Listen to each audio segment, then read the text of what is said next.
Krishnamurti, in dialogue with Dr. Allan W. Anderson. Mr. Krishnamurti, I was very taken with a recent statement of yours in which you said that it's the responsibility of each human being to bring about his own transformation, which is not dependent on knowledge or time. And if it's agreeable with you, I thought that it would be a splendid thing if we explored together the general area of transformation itself. And after we've done that, perhaps the other related areas would begin to fall into place, and we could bring about in conversation a relationship among them. Don't you think, sir,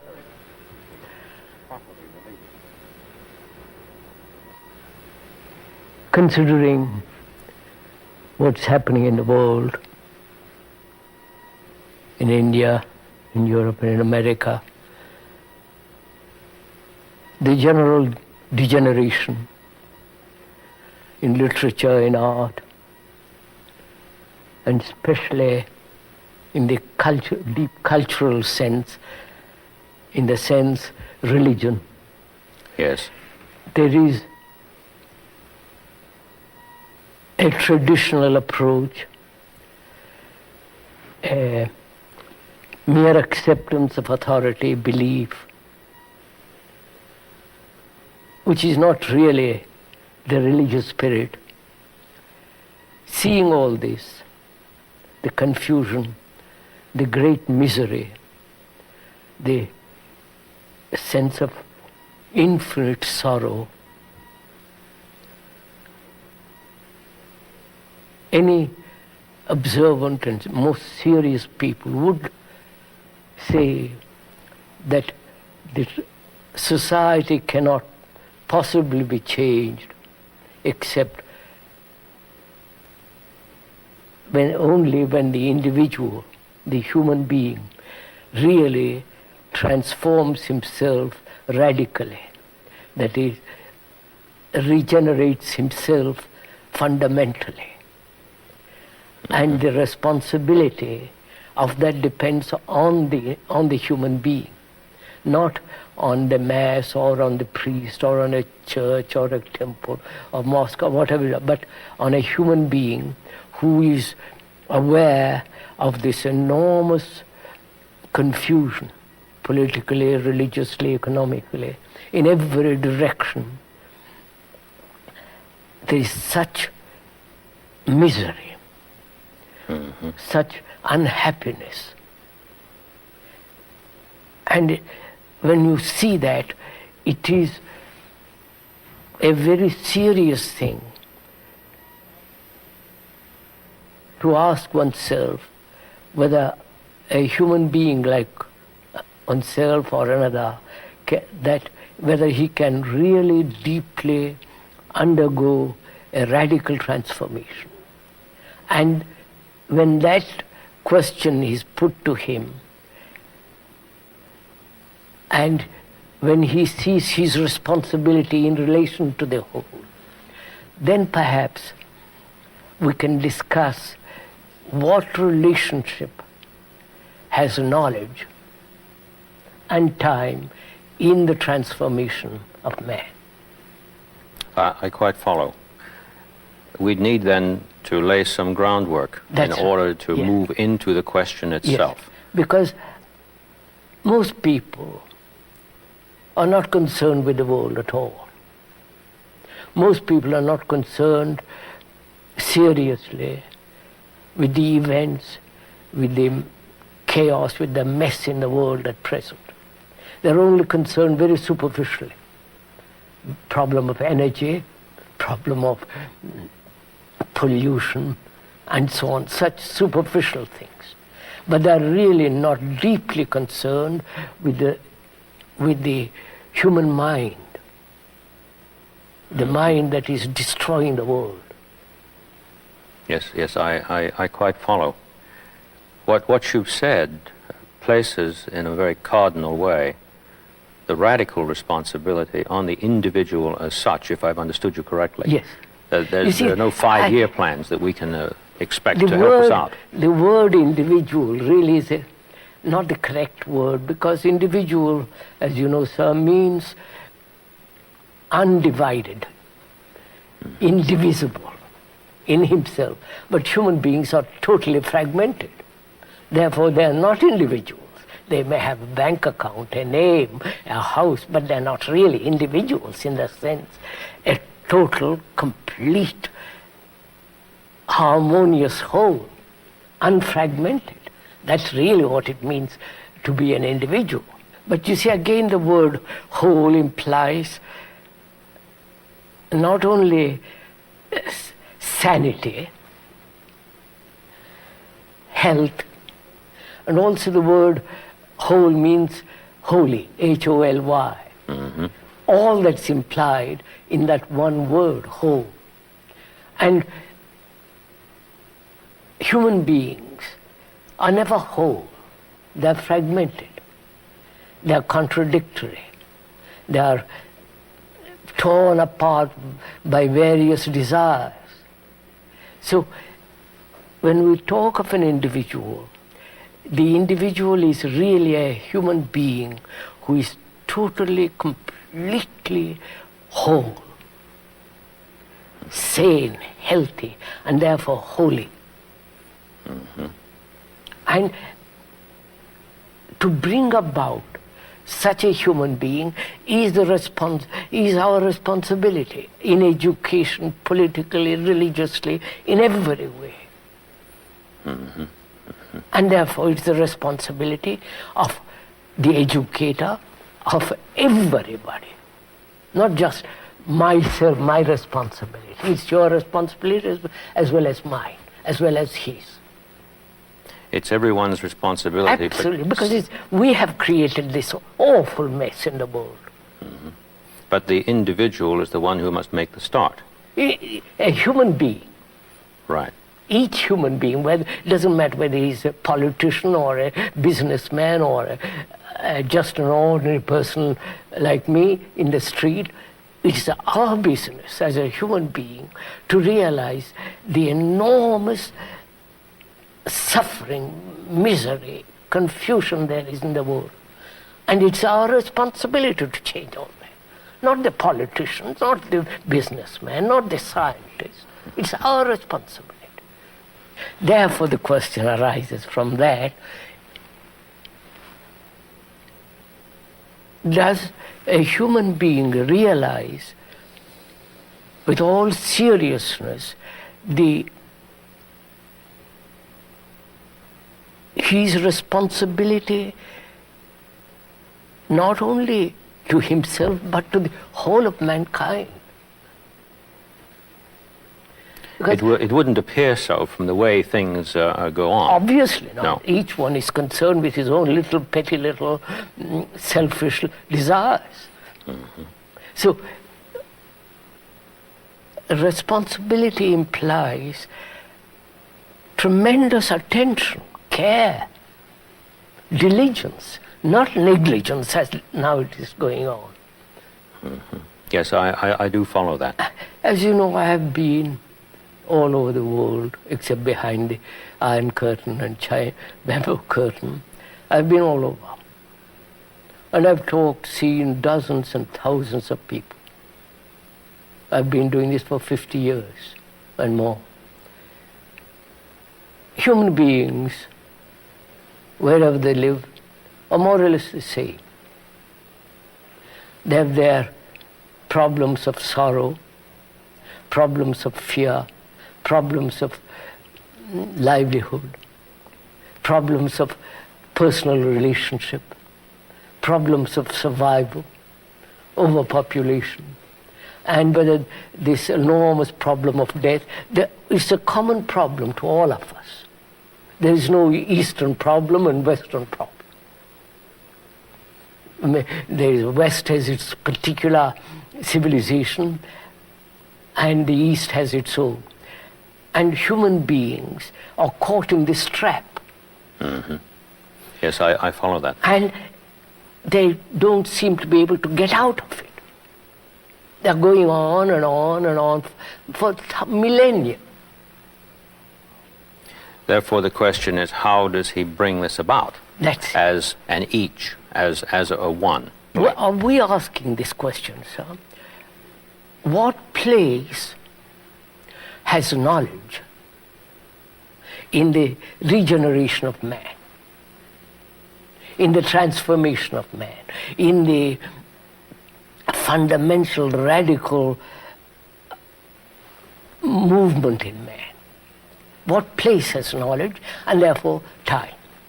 Fine. Is that what you're asking? Yes, yes, I am. Because either we accept that a change that is a genuine change means the annihilation of what preceded, or we're talking about a total transformation of something that abides. Yes. So let us look at that word for a minute. Good.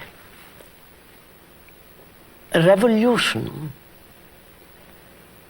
in the ordinary sense of that word, means, doesn't it, not an evolution, a gradual evolution. It's a revolution. No, it doesn't mean that. Right, I agree. A revolution is generally meant, if you talk to a communist, he wants to overthrow the government. If you talk to a bourgeois, he's frightened. Mm-hmm. If you talk to an intellectual, he has various criticisms about revolution. Now, revolution is either bloody, yes, or revolution in the psyche. Yes. Outward or inner. Outward or inner. The outward is the inner. The Yeah. inner is the outward. There is not the difference between the outer and the inner. They are totally related to each other. Then this goes back to what you mentioned earlier, that there's no division, even though intellectually you make a distinction, here that's right, between the the I outer. and the we. We, that's right. Yes, of course. So, when we talk about change, we mean not the mere bloody revolution, physical revolution, but rather the revolution in the makeup of the mind Of each person. of human beings. Right. Mm-hmm. The way he thinks, the way he behaves, the way he conducts himself, the way he operates, he functions, the whole of that. Mm-hmm. Now, whether that psychological revolution, not evolution in the sense, gradualness, No. what place has knowledge in that? What place has knowledge in something that occurs? In the regeneration of man, which is the revolution, the inward revolution, which is which not will affect the outer. Yeah, which is not a gradual progress. No, obviously, No, right. the gradual process is endless. Exactly. So we're talking about an instant qualitative change. Right. Again, when you use the word instant, it seems as though, suddenly it is to happen. Mm-hmm. That's why I'm rather hesitant in using the word instant. We'll go into a minute. First of all, sir, let's be clear what you and I are talking about, if we may. We see, objectively, the appalling mess the world is in, right? Yes. The misery, the confusion, the deep sorrow of man. Mm-hmm. Oh, yes. I can't tell you what I feel when I go around the world. The pettiness, the shallowness, the emptiness of all this, of the so-called Western civilization, if I may use that word, into which the Eastern civilization is being dragged into. And we are just scratching on the surface all the time. And we think the mere change on the surface, a change in the structure is going to do something enormous to human beings. On the contrary, it has done nothing.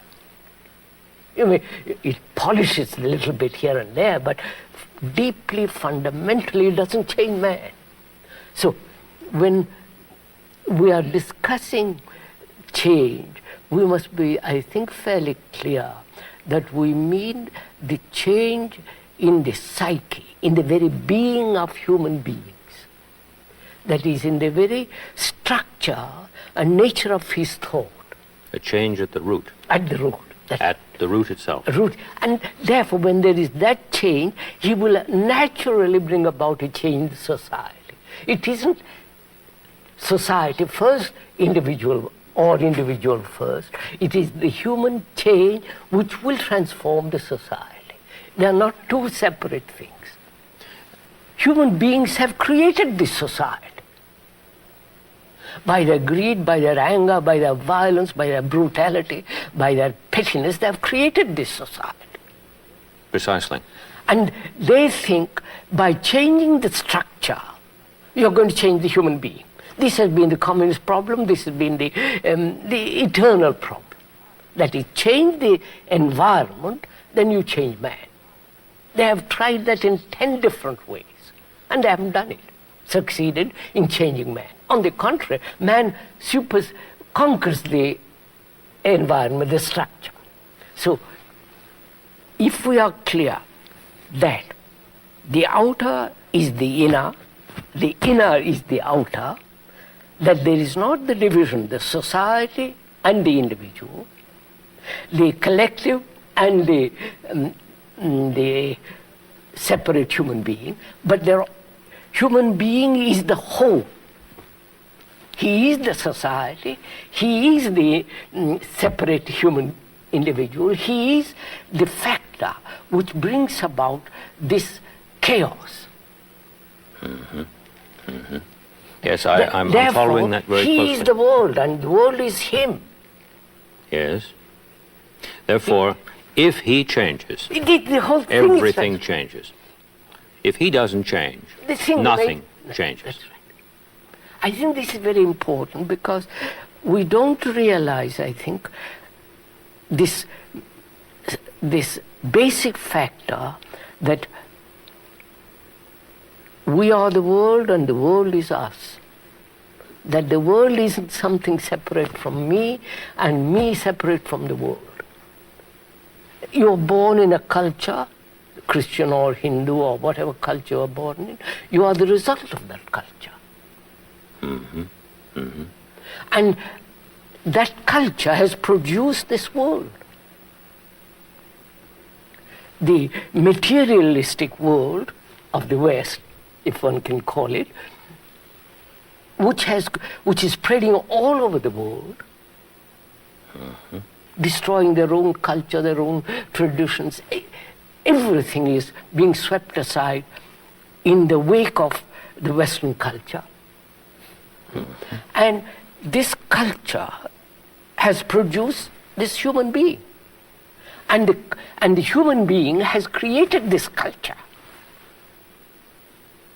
Exactly. I mean, he has created the painting, the marvelous cathedrals, the marvelous technological things going to the moon and so on, so on. So human beings have produced it. It's the human beings that have created the Russian society in which we live. It's the immoral society in which we live, which human beings have created it.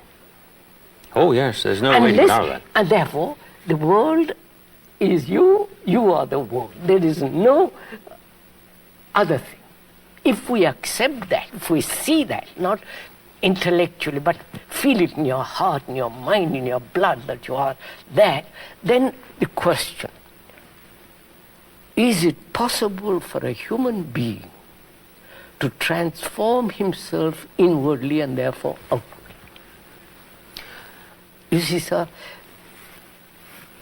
we have divided the physical world as the East and the West. We have divided religions, Christian religion and Hindu, Muslim, Buddhist. And we have divided the world into nationalities, the capitalists, the socialists, the communists and the other people. So we have divided the world and we have divided ourselves as Christians, non-Christians, Yes. We have divided ourselves into fragments, opposing each other. So, where there is a division, there is conflict. Precisely. I think that's a basic law. Where there's a division, there's conflict, but in terms of that word knowledge, it appears that people believe to start with that division is there. Yeah, and they operate on that radical belief, isn't that right? That's why I'm saying it's so important to understand from the beginning in our talk, in our dialogue, that the world is not different from me and I am the world. It may sound rather simple, very simplified, simplistic, but it has got very deep fundamental meaning if you realize what it means. Not intellectually, but inwardly, the understanding of it. Therefore, there is no division. Moment I say to myself, and I realize that I am the world, and the world is me, I am not a Christian, nor a Hindu, nor a Buddhist, nothing. I am a human being. So, if that is clear, that there is that human mind has divided the world in order to find its own security, which brings about its own insecurity. When one is aware of that, then one must inwardly as well as outwardly deny this division. As we and they, I and you, the Indian and the European and the communist, you cut at the very root of this division. Therefore, from that arises the question, can the human mind, which has been so conditioned for millennia, can that human mind, which has acquired so much knowledge Yes. in so many directions, can that human mind change, bring about a regeneration in itself and be free to reincarnate now? Now. Yes. That is the That's the question. question. Exactly. Reincarnate Now. And you see, that's why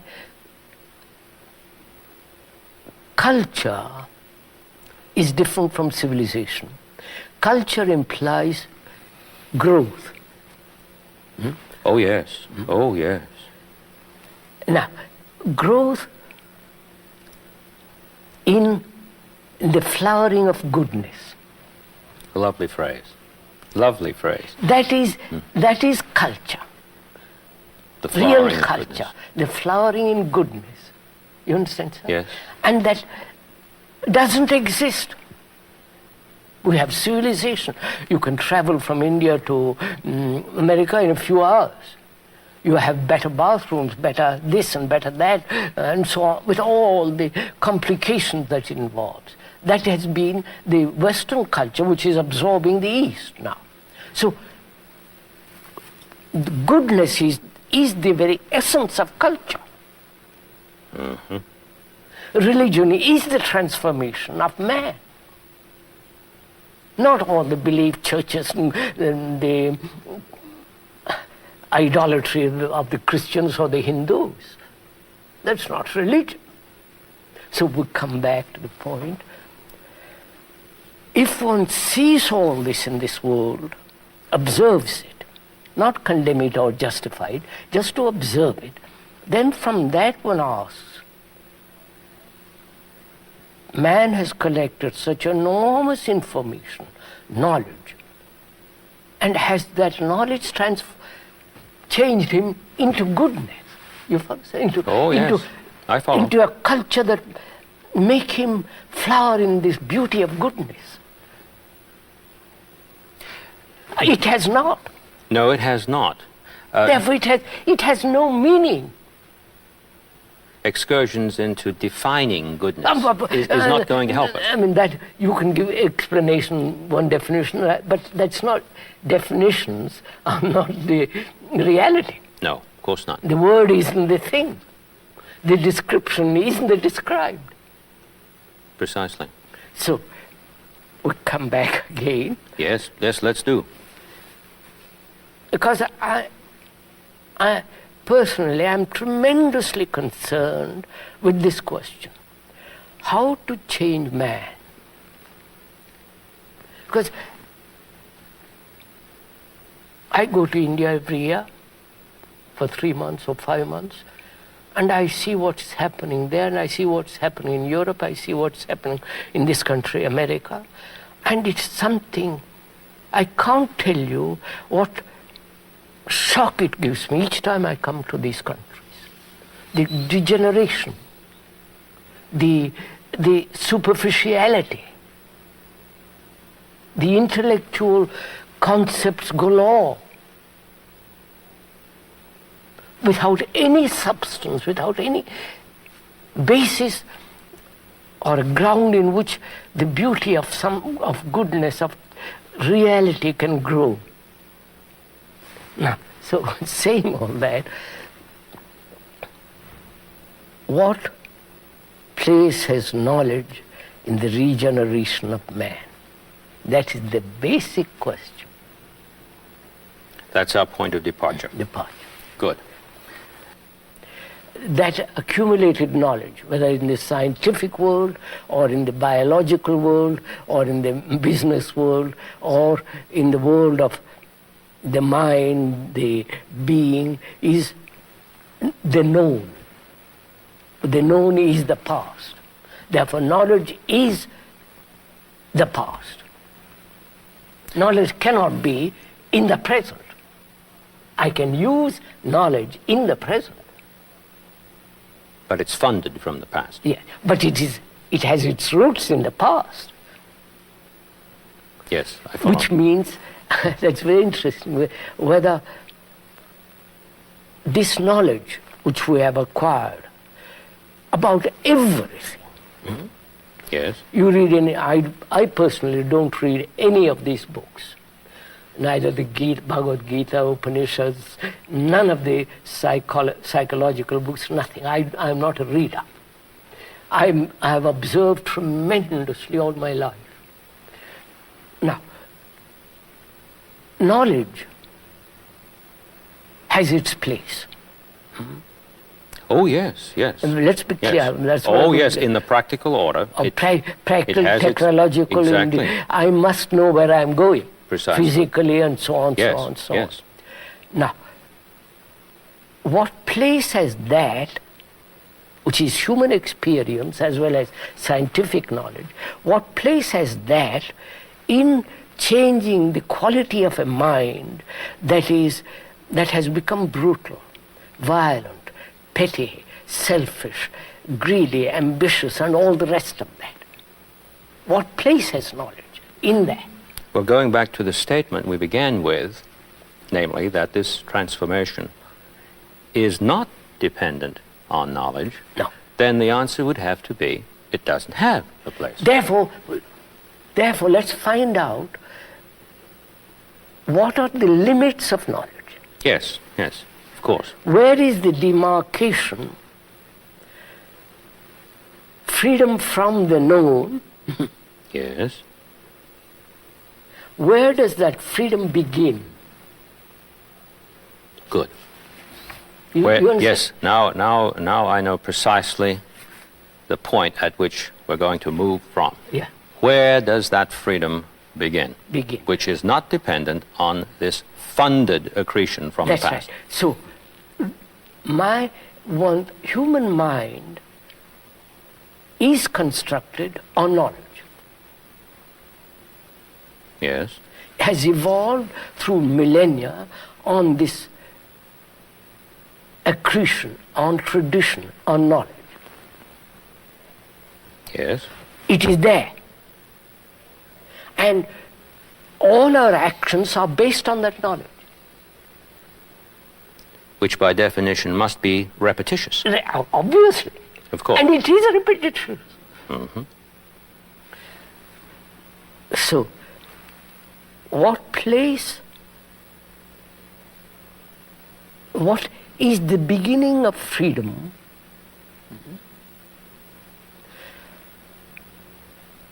In relation to knowledge. May I put it this way, make Yes. myself clear? Yes.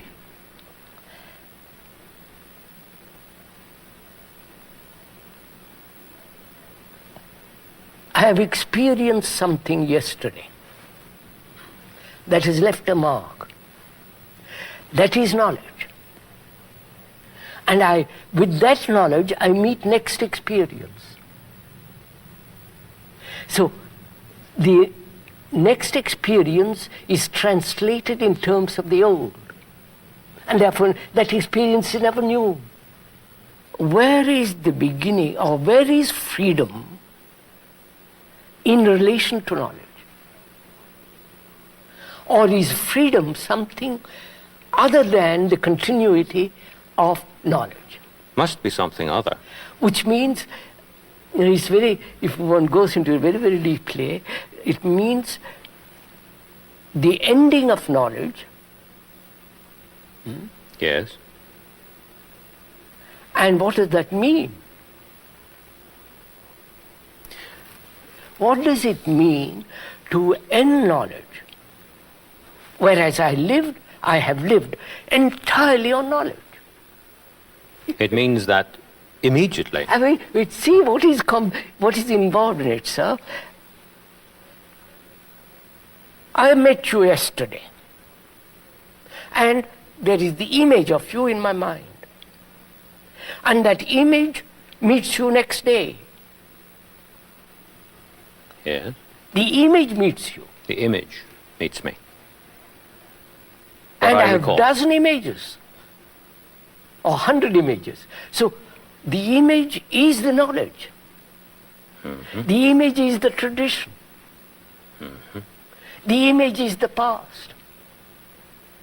Now, can there be freedom from that? If this transformation that you speak of is to happen, is to come to pass, there must be. Of course, therefore, how is we can state, but how is the mind which thrives, acts, functions on image, on knowledge, on the known? Mm-hmm. How is it to end that? Yes. How am I? Take this very simple fact. You insult me or praise me. That remains a knowledge. Mm-hmm. With that image, with that knowledge, I meet you. I never meet you. The image meets you. Exactly. Therefore, there is no relationship between you and me. Yes, because between us this has been interposed. Obviously. Yes. Therefore, how is that image to end? Never to register. You follow? I can't depend on someone else to end it for me. Therefore, what am I to do? How am I? How is this mind, which is registering, recording all the time, is the brain, function of the brain is to record all the time. How is it to be free of knowledge? Mm-hmm. When you have done some harm to me, personally or collective, whatever it be, you have insulted me, you have flattered me. How is the brain not to register that? If it registers, it's already an image. It's a memory. And the past then meets the present. And therefore there is no solution to it. Exactly. I was looking up that word the other day in a very good dictionary, tradition. Mm-hmm. It means, of course, ordinary word, tradare, is to give, hand over, give across. But it also has another peculiar meaning, not peculiar, from the same word, betrayal. Oh yes, traduce. Tradu. Mm-hmm. Mm-hmm. And in discussing in India, this came out, betrayer of the present. If I live in tradition, I betray the present. Mm-hmm. Yes, I do see Which that. is knowledge betrays the present. Which is, in fact, a self-betrayal. That's right. Yes. So, yes. how is the mind which functions on knowledge? How is the brain which is recording all the time Yes. to see the importance of recording and not let it move in any other direction? That is, let me put it this way, very simply. You insult me, you hurt me by word, gesture, by an actual act. That leaves a mark on the brain, which is memory. Yes. That memory is knowledge. That knowledge is going to interfere in my meeting you next time. Obviously. Now, how is the brain, and also the mind, how is the brain to record and not let it interfere with the present?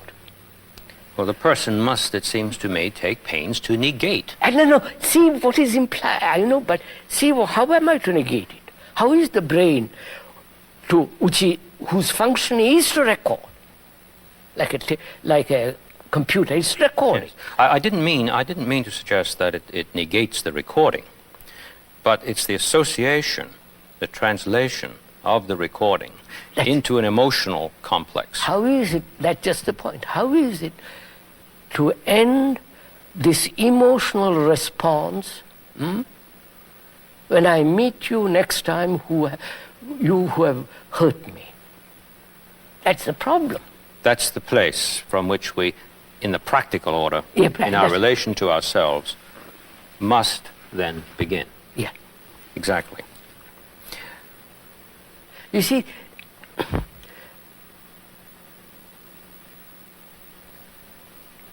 religion is based on tradition. Religion is vast propaganda, as it is now.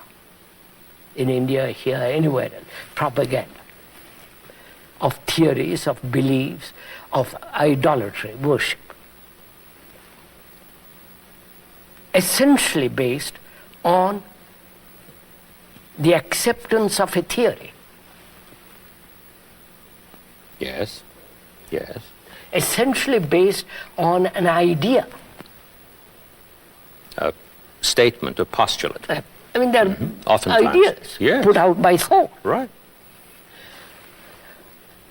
And obvious, that's not religion. And so, religion as it exists now is the very denial of truth. Yes, yes, I'm sure I understand you. And if a man like me or wants to find out, discover what the truth is, he must deny the whole structure of religion as it is, which is idolatry, propaganda, fear, Yes. division, you're Christian, I mean, all that nonsense. And be a light to oneself. Not in the vain sense of that word, or light, because in darkness, the world is in darkness. And a human being that has to transform himself has to be a light to himself. And light is not lit by somebody else. So there's a point at which he must stop repeating himself. Is that correct? Correct. In a sense, we could use the analogy perhaps from surgery. Something that has been continuous is now cut. Yes. And cut radically. Not just fooled around, So but really cut. we haven't time to fool around anymore. Exactly. The house is on fire. At least I feel this enormously, that things are coming to such a pass, we must do something, each human being. Not in terms of better houses, better security, more this and that, but basically to regenerate himself. But if the person believes that in cutting himself from this accretion, that he is killing himself, then he's going to resist that idea, isn't he? Of course, of course. Therefore, he has to understand what his mind has created. Therefore, he has to understand himself. So he starts observing And himself, himself. which is the world. Yes. Not learning 5 languages to And be of able to God's construe. sake, that's all I know. No. Yes, yes. Of going to schools where you learn sensitivity and all that rubbish. The description is not the described. And if you are not concerned with the description, but only the thing what is, then we have to do something. When you are confronted with what is, you act. But when you are concerned with theories and speculations and beliefs, you never act. So it's like a man who is hungry. Any amount of description of the right kind of food and the beauty of the food, it will never satisfy him. He is hungry, he wants food. So all this implies, doesn't it, sir? Several things. First, can there be freedom from knowledge? And knowledge has its place. Mm-hmm. Can there be freedom from the tradition as knowledge? From the tradition as knowledge, yes. Can there be freedom from this separative outlook? Me and you, we and they, Christians and all this divisive attitude or activity in life. Those are the problems we have to... That's what we must attend to as we move along, through yes. our dialogues. Yes. So first, can the mind be free from the known? I mean, not verbally, but actually. But actually, yes. I can speculate about what is freedom, what is all the rest of it, but see the necessity, the importance, that there must be freedom from the known. Otherwise, life becomes repetitive, continuous, superficial scratching. It has no meaning. Of course. In our next conversation together, I hope we can begin where we've just left off.